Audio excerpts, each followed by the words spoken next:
예, 재판부에서 말씀드리겠습니다. 이 사건 당초 시작할 때 특검 측에서 증인이 130여 명이다 이렇게 처음에 말씀을 하셨고, 그리고 또 지금 피고인이 다른 사건들로 재판받고 있는 상황들을 고려할 때 이 사건을 집중 심리해서 운영하기도 좀 어려운 상황이 있어서, 그렇게 된다면 과연 이 사건을 특검법에서 정한 대로 6개월 이내에 종결할 수 있을 것인가에 대해서 최초에는 재판부에서도 좀 회의적인 견해가 있었던 것이 사실입니다. 그런데 이제 재판이 진행되는 과정에서 특검 측에서 증인 신문도 하고 피고인 측에서도 협조를 하셔서 상당수 증인들에 대해서 신문이 이루어지지 않도록 협조를 해주셨고, 그 과정에서 또 다른 재판부에서도 그 심리들이 진행되어 특검 측에서 기존에 신청하였던 증거들을 다수 철회하고 다른 재판에서 증거조사가 이루어진 증인신문, 조서나 녹취서 등을 추가 증거로 제출하셔서 신속한 재판이 진행될 수 있도록 절차를 협조하여 주셨기 때문에, 그런 상황이라면 이 변동된 상황에서는 특검법의 취지대로 6개월 안에 최대한 이 사건을 종결하도록 노력하는 것이 맞겠다라는 재판부의 판단이 있었고, 물론 그 과정에서 그러한 사정 변경으로 인해서 피고인과 변호인 측에서 상당수 증거 제출 기회라든지 증인 신청 기회를 다소 충분히 보장받지 못했다고 지금 생각하시고 계시는 것도 이해를 하고 있습니다. 그런데 일단은 이 사건 공소 사실과 이 사건에 나타난 쟁점은 2025호와 129호 사건의 쟁점과는 분명히 다르다는 것이 재판부의 생각이고, 특히나 피고인 측에서 특히 문제를 제기하고 계시는 부분은 그 공소사실 사항에 나와 있는 그 허위 공보 관련 직권남용 권리행사 방해 범행 부분인데, 그 당초 공소장에는 특검 측에서 그 전제 사실을 장황하게 기재하셔가지고 그 당시에 뭐 주요 군 경찰의 비상계엄 선포 상황에 관해서 뭐 경찰의 국회 외곽 봉쇄, 수방사 병력의 국회 진입 및 비상계엄 해제 의결 방해 시도, 뭐 육군 특수전 사령부 병력의 진입, 뭐 정치인 등 주요 인사에 대한 체포조 운영, 뭐 중앙선거관리위원회 서버 반출 및 주요 직원 체포 등 시도, 이런 부분들을 각각의 항목으로 개별적인 항목으로 해서 장하게 기재를 하셨는데, 재판부에서 첫 번째 공판 준비 기일에 이 부분에 그 공소 사실을 좀 축소해서 정리할 것을 요청을 드렸고, 특검 측에서 그 9월 18일자로 공소장 변경한 내용에 보면은 그 부분이 상당히 축약되어서 기재가 되어 있고, 그조차도 사실 전제 사실입니다.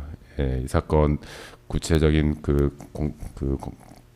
이 재판부의 판단 대상이 되는 범죄 사실의 핵심적인 내용이라고 보기는 어렵고, 그래서 그 전제 사실에 나타난 개개 그 사실에 관해서 모두 당부 판단을 해야 한다고 그 재판부는 보고 있지 않습니다. 그 부분은 그 변호인 측에서 말씀하신 것처럼 2025호와 129호 사건에서는 개개의 사실 하나하나가 다 다투어지겠지만, 이 사건은 그 이후에 피고인이 공보 담당관 등에게 지시하여 이루어진 그 피지의 내용이 당시 상황에 있었던 객관적으로 드러난 외부적인 사실관계에 부합하느냐 그러지 않느냐를 쟁점으로 하고 있는 것이고, 그 과정에서 피고인과 당시 관련자들 사이에서 구체적으로 어떠한 언행 지시나 뭐 언행이 있었고 이런 부분들이 다 판단되어야 한다고 보고 있지 않습니다. 그렇기 때문에 지난 기일에 재판부에서는 이 사건을 6개월 안에 종결을 하겠다고 말씀을 드린 것이고요. 물론 피고인 측에서 추가로 증거 제출을 하셨고 또 증거 신청도 하셨는데, 일단 다음 기일인 12월 26일에 원래 말씀드렸던 바와 같이 변론을 종결할 예정이기 때문에 그때까지 증거를 제출하시면 조사를 할 것이고요. 만약에 뭐 그 이후에 확보되는 증거가 있어서 변론 종결 이후에 피고인 측에서 추가로 증거를 제출을 하시고, 그 부분이 재판부에서 이 사건을 검토하는 과정에 있어서 필요하다고 판단되면 당연히 고려를 할 것이고요. 공판을 재개해가지고 정식 증거 조사가 필요하다고 하면 판단이 되면 변론 재개를 할 것입니다. 그 부분은 말씀드리겠습니다. 네, 재판장님 감사합니다. 한 말씀만 올리겠습니다. 일단은 지금 내란 피고 사건에서 공수처의 내란죄 사건에 대한 수사권이 있는지에 대해서도 의견을 다 이미 내서 그 재판부에서 검토를 하기로 했고요.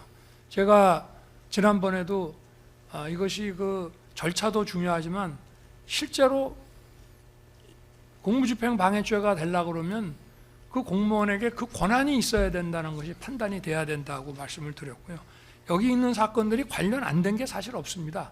피지 하나만이 아니고 거의 모든 부분들이 다 관련이 있어서 만약에 이게 내란죄가 성립이 안 된다고 하면 그 내란죄 수사를 하겠다고 달려들어서 수색영장에도 없는 집원의 지역을 막 들어와서 체포를 하겠다고 하는 이 시도 자체가 굉장히 이거는 문제가 심각한 겁니다.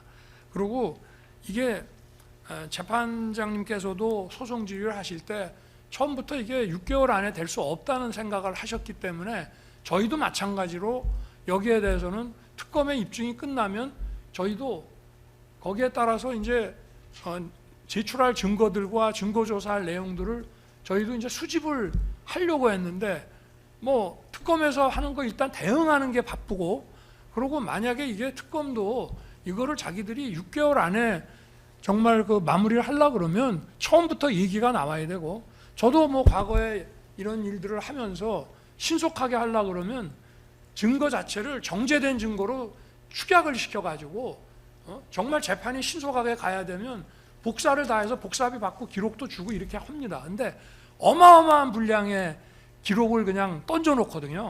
그러니 실제로 나중에 가면 철회한다 하지만 변호인들은 증거 동의 여부를 판단하기 위해서라도 그 많은 양의 증거들을 실제 봐야 됩니다. 그래서 이거는 처음부터 6개월 선고라는 것이 예정에 없다가 느닷없이 지금 특검의 요청에 의해서 지난번에 이렇게 이런 결정이 내려진 거기 때문에 이거는 변호인, 피고인 입장에서 보면 하나의 불이탈하고 할 수가 있습니다. 그래서 여기에 대해서는 기회를 좀 주십사 하는 것이 어떤 논리가 다 설명이 되죠. 재판장의 말씀도 일리가 있고 맞고 특검 측 얘기도 자기 입장에서는 그런 말 할 수 있지만 근본적으로 이거는 불이탈하는 겁니다. 처음부터 이 재판을 6개월 안에 한다. 자, 그러면 특검 측은 2달 안에 모든 입증을 1차적으로 끝내시오. 그 다음에는 변호인이 증인 신청하십시오. 이런 식으로 진행이 돼야 되는데 130명 증인 신청한다고 하다가 느닷없이 마지막에 증거 철회를 하면서 여기서 끝냅시다. 이렇게 하는 경우는 이거는 명백한 불이타가 되기 때문에 이거는 좀 재고를 한번 해주시는 것이 좀 어떨까 요청드리는 겁니다. 예, 재판부의 입장은 말씀드렸고요.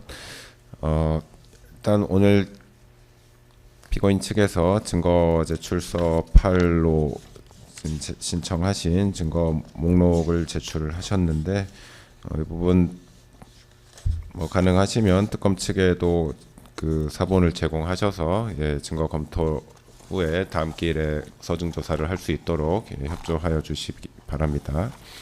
문서 송부 촉탁 명령 신청 오늘 제출하신 것과 또 어제자로 제출하신 것 있었는데요. 다른 재판부에 관해서 이 부분 검토해서 제부 결정한 후에 필요하다고 판단되면 채택해서 송부 촉탁 보내도록 하겠습니다. 그래서 저희가 다른 재판부에 신속하게 좀 회신을 달라고 요청을 드려서 다음 기일까지 증거 조사를 필요하다면 할 수 있도록 그렇게 하겠습니다.